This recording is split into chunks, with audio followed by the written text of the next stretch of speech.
Hey everybody, welcome to BODHI. My name is Sesa and this is Chloe. She will be joining us today for our 30-minute just full body stretch. So let's go ahead and get started. If you have a block, ideally that will be handy. We're going to start off laying on our backs in supported bridge. So if you just want to lay flat on your back, bend the knees, plant your feet flat on the floor, lifting the hips, just slide the block underneath them. I'd say stick with the small or medium height for the block so you're not just jarring the lower back right out the gate. The top edge of your block should rest at the sacrum line where the lumbar spine connects and at the pelvis, right? Hips get heavy, arms can fall, palms face up. We'll begin to open the front of your chest, the anterior deltoids. And then just closing your eyes, connecting in with your breath. Noticing the natural rise and fall of the ribs, the belly with every inhale and how they contract and pull in with every exhale. And then together we're going to begin to deepen the breath by first just letting go of a nice long exhale. And then take a deep inhale through your nose. Send that breath to the hook of your tailbone, lengthening the spine away from your block. And then open up your mouth and just audibly let it go. So again, deep inhale all the way to the tip of your tailbone, lengthening the spine with every ounce of that breath, this time holding at the very top. And then as you exhale, just let your whole body get heavier. And then take another deep inhale through the nose. Keeping the lips gently sealed, slowly exhale out the nose. And then just continuing to breathe in and out the nose. Go ahead and slowly draw your left knee in towards your chest. You can grab the front of your shin. If you can't reach the shin, hold on to the back of your thigh. Now you're going to try and keep that leg as close to your chest as you can. Go to extend your right leg straight out in front of you. So flex the foot, the toes pull towards your face. So that leg gets straighter and longer, and then imagine allowing the heel to get heavy, falling towards the mat. But more important than it actually touching the earth is that you in fact do keep the leg straight. So imagine extending your hamstring away from your sit bone through the point of your right heel. Just kind of opening and releasing the psoas a bit more. Breathe. The more you pull that left knee to the chest, the more you'll feel it in your right side.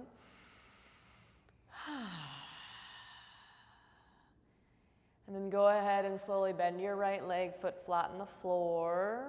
Let the left foot touch down. Hug your right knee in. Hug it in towards the chest, grabbing the shin or the back of your thigh. Extend your left leg out, flexing the foot. So the toes should pull towards your face. The heel presses out. And then extending from the back of your leg through the heel, allow the heel, imagine you are sliding it down a wall, trying to get it to the crease where the wall and the floor meet without bending the knee. Breathe.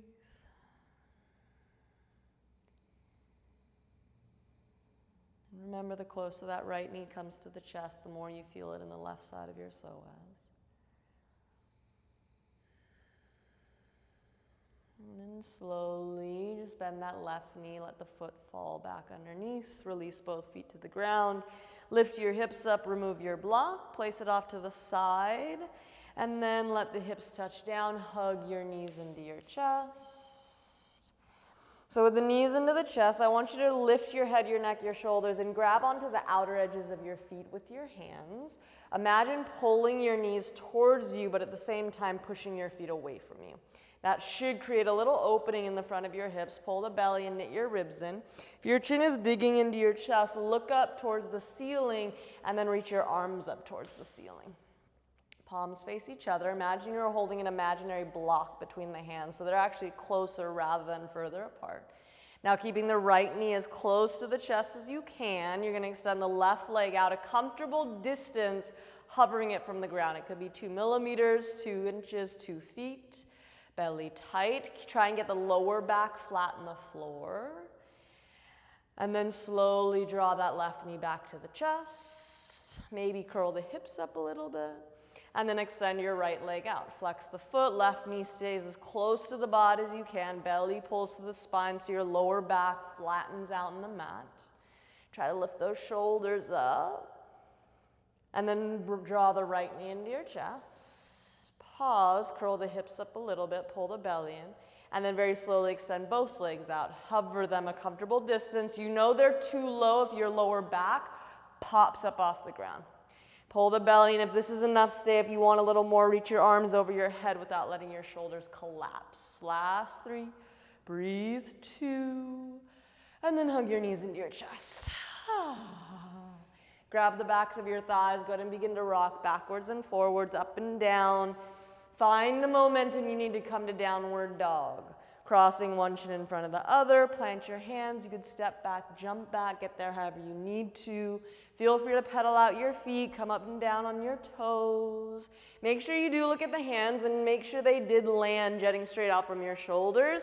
Ideally, it's your index and middle fingers that point straight forward, but if you're tight in the shoulders or sensitive in the wrists, turn your hands a little further out. Let the feet rest hips distance. Heels spin back and slightly out, disappearing behind the toes. The hip creases should be lifting up towards the sky. Even if you have to bend your knees, the front ribs knit in, so your chest is actually lifting away from the ground, not sinking towards it. Keeping all that work, begin to play with pushing the tops of your thighs straight back to help anchor the heels down. Press into your hands so much that you can maybe lift the tips of your thumb and index finger up off the mat. Ground down through the inner edge of your palm, because that has a tendency to pop up like a teepee. And then press down into the tips of your thumb and index fingers, finishing it off. And then with an inhale, we'll come forward, high plank or top of a push-up. Wrists, elbows, shoulders stacks. Hips level with the shoulder blades. Drop to the knees if you need them. If not, the heels drive back, the thighs firm up. Wherever you're out with the legs, keep the hips level with the shoulders and add a slight tuck to the tailbone. Pull your lower belly in. Push into your hands. Let your chest, the back of your head lift. Soften your face, close your eyes. Let's take a few breaths.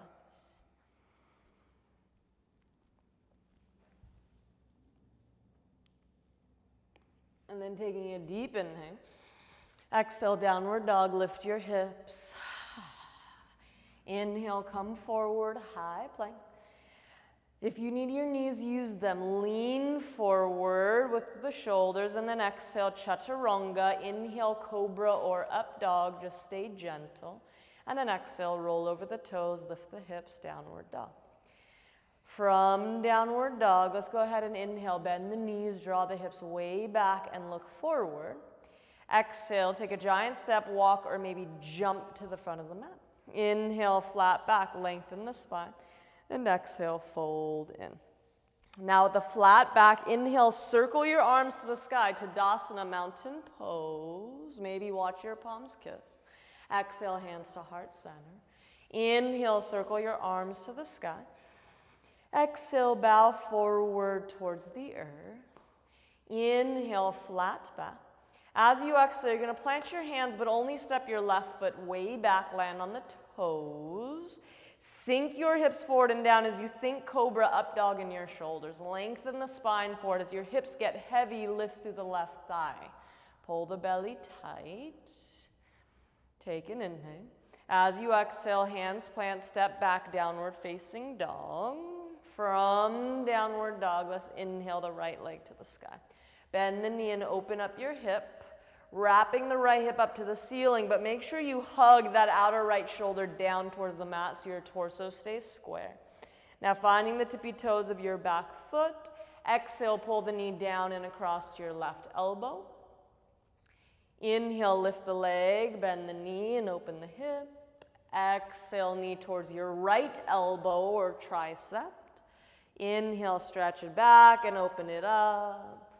Exhale, knee down and over to the left. And then just go on your own, back and forth to the right and then to the left, so side to side.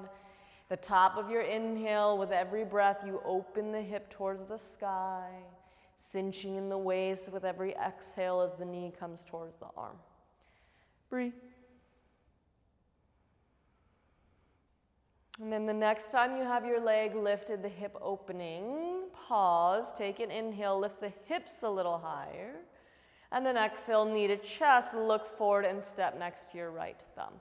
Staying on your back toes, you are going to drop your back knee and then reach your arms up towards the sky. So with those back toes tucked, I want you to drive the heel back as if you're pushing it into a wall behind you. Allow your hips to sink forward and get heavy, but notice if your right hip bone is compressing to the top of your thigh.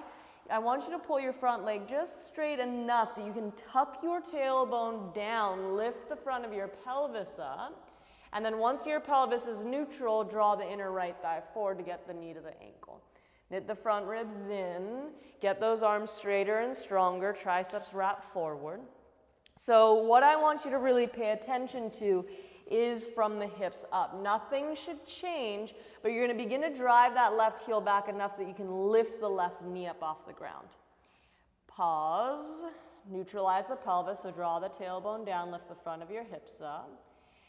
As the inner right thigh draws forward, begin to draw that inner left thigh back and up towards the ceiling. Stop before your butt pops out. No Beyonce in the booty, pull the belly in. Take an inhale. As you exhale, left hand to the mat, reach your right arm up towards the sky, and we will twist. Left heel pushes back, left thigh bone lifts, outer right hip hugs back, but you also want to sink it forward as if you were trying to get that right sit bone to touch your heel. Pressing into the palm, rolling your left shoulder blade down the back. Let's take the top arm up and overhead, palm facing the mat, wrapping the tricep down towards your face. Leaning the left side ribs towards your inner right thigh to lean back a little bit more. Take an inhale. Exhale, right hand to the mat. Step your right foot back, chaturanga, lower slow. Inhale, cobra or up dog. And exhale, downward dog. From downward dog, we bend the knees, draw the hips way back and look forward. Exhale, take a giant step or jump to the front of the mat. Inhale, flat back. Exhale, fold in. Inhale, reverse swan dive your arms to the sky. Come all the way up. Exhale, hands to heart center. Inhale, Tadasana, reach up, look up. Exhale, forward fold, looking down and back. Inhale, flat back. As you exhale, plant the hands. This time only step the right foot back.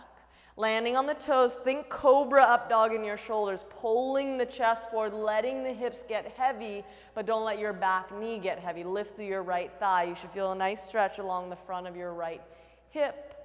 Quadricep, breathe, take an inhale. Exhale, plant the hands, step back, downward facing dog. From downward dog, we will inhale the left leg to the sky.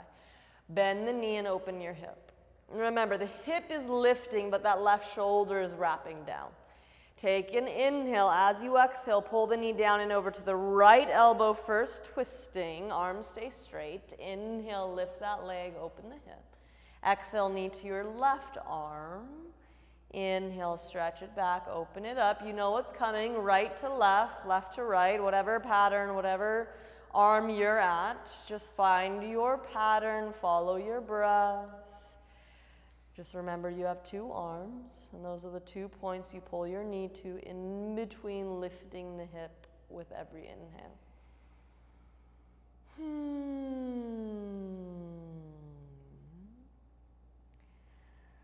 And then the next time you lift the leg and you open the hip, pause. Think of lifting your right hip crease a little more, stretch. Take an inhale. Exhale, knee to chest, stepping next to your left thumb. Staying on the back toes, but you drop the back knee. Reach your arms up towards the sky. So just like we would if the back toes were down, we want to drive the energy back. So drive the right heel back. Allow the hips to get heavy, but also remember you don't want to ducktail in your pelvis. So you want to pull the front leg straight enough, if you have to tuck your tailbone down and lift the 2 front hip points up. Front ribs knit in, arms get straighter and stronger, triceps wrap forward. And you hear it a lot to drop your shoulders down the back. We're talking about the trapezius, the muscles at the top of your shoulders. But the shoulder blades themselves, the scapula, when we lift the arms, naturally they have to ascend. But the muscles along the top of your neck should stay soft. Now keeping that, from the hips to your fingertips, drive your right heel back enough that your right knee floats up off the mat like magic. Pull the belly in, knit those ribs in. So remember, the inner left thigh is getting the knee to the ankle, the pelvis is staying neutral, and you're gonna begin to drive your inner right thigh back, but think of lifting it up towards the ceiling and stopping before your pelvis tilts, finding that interior tilt. Belly in, breathe, take an inhale. Exhale, right hand to the mat, left arm will lift to the sky, we twist. So right heel drives straight back behind the big toe as it has a tendency to want to turn out. That's going to let that right hip drop. So lift through the right thigh at the front toe hip point. Hug the left hip back. Let the sitting bone get heavy, neutralizing the back ridge of your pelvis. Pushing into the right hand or fingertips if that's where you're at. Roll your right shoulder down the back. Take the top arm up and overhead. Find that extension, the lateral stretch. If you find your chest falling to your leg, those right side ribs need to go towards your inner left thigh to lean you back. Take an inhale. Exhale, left hand down. Step back, chaturanga. Inhale, cobra or up dog. And exhale, downward dog. From downward dog, let's inhale the right leg to the sky. Bend the knee and open your hip. With an exhale, pull the knee to your chest and step next to your right thumb. Go ahead and drop the back knee again. But this time you're going to turn your left foot and shin to the right by about halfway.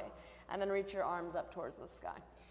So to release the psoas, normally we have that back leg pointing straight back and we just allow our hips to sink forward as we try to lift through the chest. Whereas now, with the back foot turned out, notice the direction your hips are pointing. They're kind of pointing to the front left-hand corner of your mat. Go ahead and rest your right hand on top of your right knee or thigh. Reach your left arm forward in a handshake fashion. Take an inhale. As you exhale, you're going to sink your hips to the front left-hand corner of your mat. Now, lean your left shoulder back. Left arm will reach over your head towards the front of the mat, and you should feel a nice active stretch within your psoas. Breathe. Knit those front ribs in, pull the belly in. And then reach your left arm forward as you lift your chest, come back up. Reach up. Turn those back toes back to the back of your mat. Tuck the back toes, lift the knee, driving both arms towards the ceiling. Take an inhale. Exhale, warrior two. Turn the back heel down, arms open up. So your front heel will line up with the back heel or back arch. That is up to you. Just make sure your back toes turn forward, at least 10 degrees up in front of your heel. Front knee stacks with your ankle. You want that inner left thigh to wrap back. So that left hip bone is actually pointing slightly forward. Tuck the tailbone down, pull the belly in. Now go ahead and drop your right forearm to your right thigh. Left arm goes up and overhead, palm facing the earth. Knitting the front ribs together, roll your right shoulder blade down the back, and at the same time lengthen your right ribs forward into that. That collision of energy is going to give your spine some space. So now think of twisting your right side ribs out and then up towards the ceiling to lean back a bit more as you ground down through the arch of your foot. Breathe. Take an inhale. Use your belly pulling in. Exhale, reverse warrior. Left hand to left thigh, right arm reaches up and back. Draw the inner right thigh forward. Keeping the upper body as it is, push into your front foot to slowly straighten your front leg. Reverse triangle. Take a deep inhale. Keep both legs straight. Exhale, cartwheel your hands to the mat. You're going to turn onto your back toes. Just fold over your straight front leg. Relax the head and neck. Think of squeezing your inner thighs closer together. Breathe. Maybe flex the whole right foot up, rocking to the back of your heel, and imagine dragging your right heel back. Enjoy the stretch, find a little release. And then slowly rebend the knee, plant your hands, step back to chaturanga or not to chaturanga. That is always the question, and it's always up to you. Once you get to downward dog, we will inhale the left leg to the sky. Bend the knee, open your hip. And then with an exhale, knee to chest, stepping next to your left thumb. Drop the back knee, top of the foot down. And you're going to take that right foot and point it to your left about halfway. So it's not pointing straight parallel to the back edge of your mat. It's more at a 45 degree. Now left hand will be on your knee. Reach your right arm forward as if you're in a handshake fashion.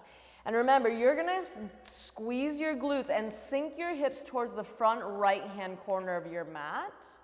And then take your top arm up and overhead as you lean your shoulders back. That left hand can stay on the knee, could be on your forearm, or Chloe has her hand on the outer edge of the foot, but you should feel this nice stretch to that right side psoas.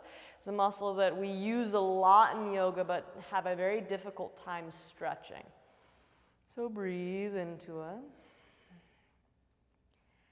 And then slowly turn your chest square, reach your right arm forward and then up to lift yourself up. Reach both arms up as you turn your right toes to the back of the mat, tuck the toes, drive the heel back and lift the knee. Find your strength, find your breath, take an inhale. Exhale, warrior two, we blossom open. So remember, front heel to back heel is really up to you. But the back toes, they turn forward, and I always say at least 10 degrees. So if you know you're tighter in your hips, it might be a little bit more. But that's going to help anchor the right femur bone into the pelvis. That back leg is our anchor. You drive into the back foot so you can safely open your front hip. Left thigh draws forward, knee pushes out to the left. Tailbone draws down, front ribs hug in. Breathe. And then when you're ready, left forearm to left thigh, right arm will go up and overhead. So getting nitpicky on this side, if you didn't already, that left palm and the bottom arm should face up. It's going to help externally rotate your humerus. That top arm, the palm, should face down. And as you push into your bottom arm, lifting your shoulder away from the side of the neck, roll your shoulder down the back, but at the same time, you lengthen your left ribs forward into it. Knit the front ribs in, and then remember, it's like you're twisting your left side ribs out and up, and that's where you get that nice lateral stretch. Find your breath, and then looking down, push down on an exhale, belly in, reverse warrior. So using your core to steer you back, left leg still draws forward, left hip is lifting, belly pulling in. Upper body stays as it is as you push into your front foot, slowly straighten the leg. Don't shove your knee back. You don't want to hyperextend it. Just press into your front foot. Extend to those top fingertips. Take an inhale. Exhale as the hands windmill to the ground. Turn to your back toes. Keep both legs straight and just fold over your front leg. Hug the outer hips together by drawing the inner thighs towards each other. Maybe you flex your whole left foot, rocking to the back of your heel. But breathe.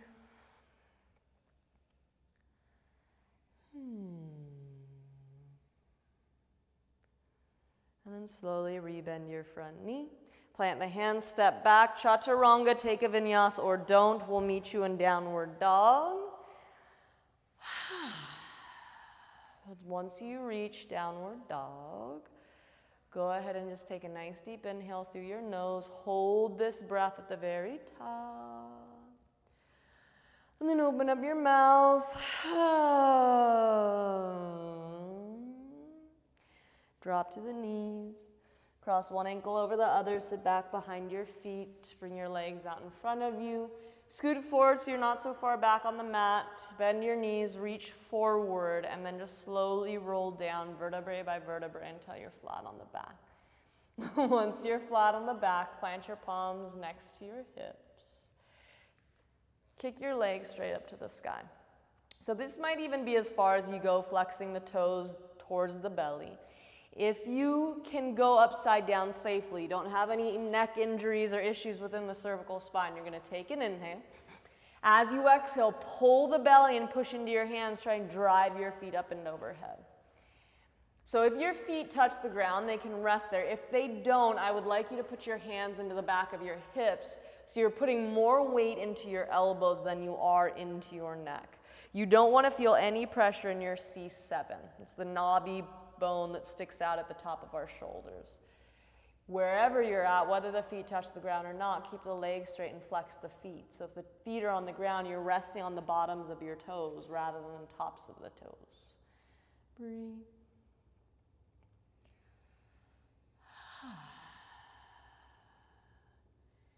And then bending the knees, let them hang around your ears, deaf man pose. If your hands are on the backs of the hips, release them into the ground, palms face the earth. The closer you keep your legs to your chest, the more control you're going to have. On an exhale, vertebrae by vertebrae, you're going to roll down. Try not to let the weight of your hips throw you out of this. Once you're flat on the back, just hug the knees into the chest. Split your arms in between the legs, grab onto the outer edges of your feet, happy baby. The knees and feet go wider than your torso, ankles stack with the knees. If your sacrum is peeling up, push your tailbone to the earth. Draw the shoulders down the back so you're not concaving in the chest. Slide the back of your head into the mat, lengthening the neck. So you could stay here. If you can't get the edges of your feet, you can hold on to the backs of your hamstrings. And then take the peace sign fingers of your hands, try to hook onto your big toes. And you might just straighten out your right leg at first. And then bend the knee and straighten out your left leg. And then bend the left knee and maybe play with straightening both legs. If not, you can just bend one knee and then the other, kind of going side to side like that. Or just having your legs in a straddled split. But the sacrum stays heavy as you try and draw the toes towards the earth. Breathe.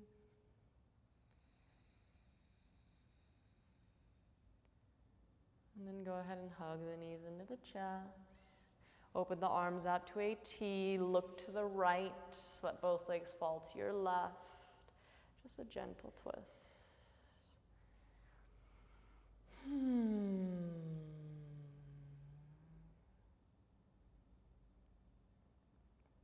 And then bringing the glance and the legs up through center. You'll look to the left as both legs fall to the right.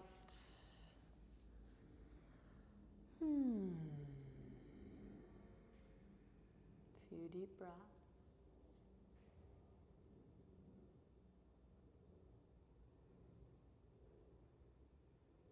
And as you're ready, bring everything to center. Hug your knees into the chest. Try to grab a hold of opposite elbows up over your shins. Bring your forehead to meet your knees and take one last deep breath in. Hold this breath. Maybe even curl your toes, scrunch your shoulders, your face. And then exhale, release, and let it all go.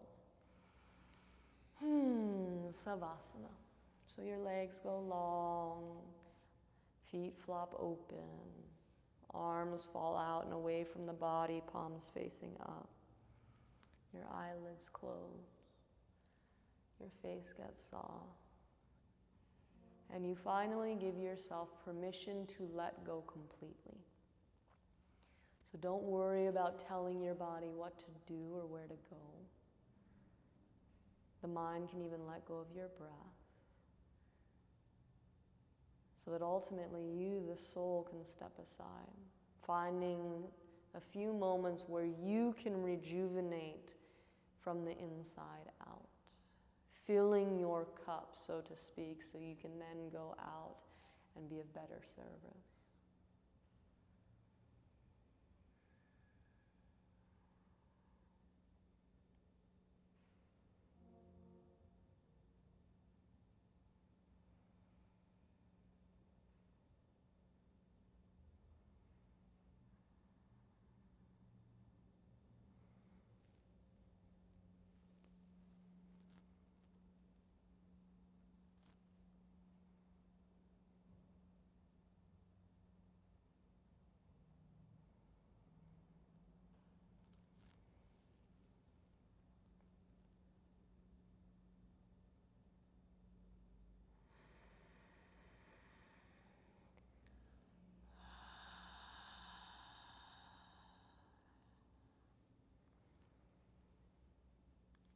So self-love is a term that is thrown out all over the place, right?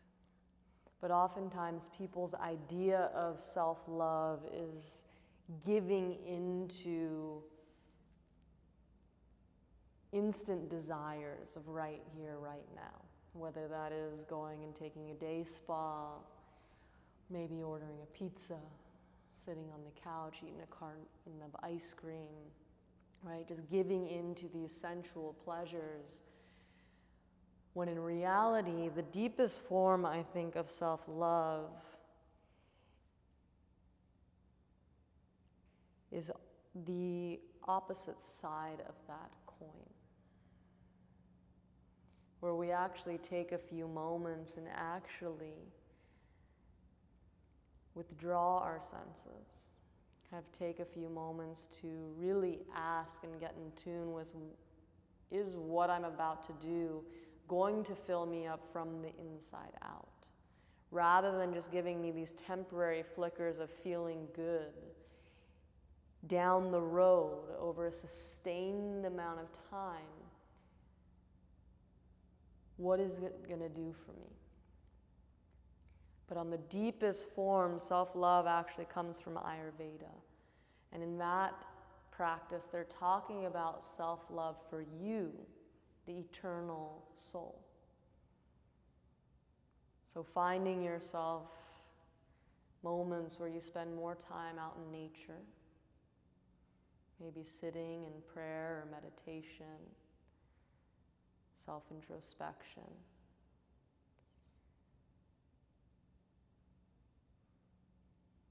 Really finding those moments in time to love yourself on the deepest level.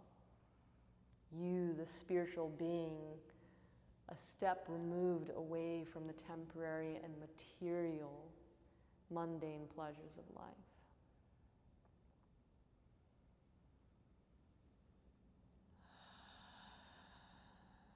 So let us begin to wiggle the toes and the fingers. You can roll out your ankles, your wrists.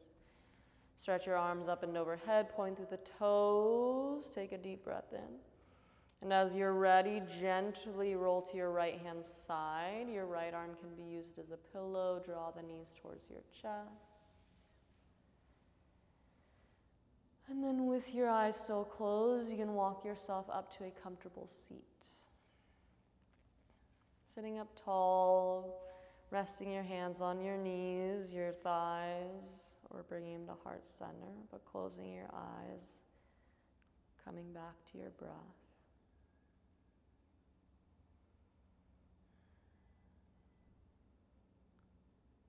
So we have to understand that the deepest form of self-love actually comes from self-discipline. Because oftentimes when we do just feed into these temporary material pleasures, they're not good for the body, the mind, but most importantly for the soul.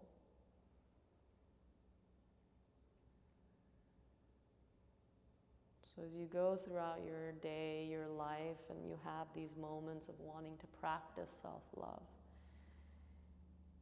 take a few moments and really look at what part of yourself. Are you simply focusing on the material, or are you truly driven from a place internally? So just something to think about, something to take with you and work with beyond the rubber mat. On that note, namaste.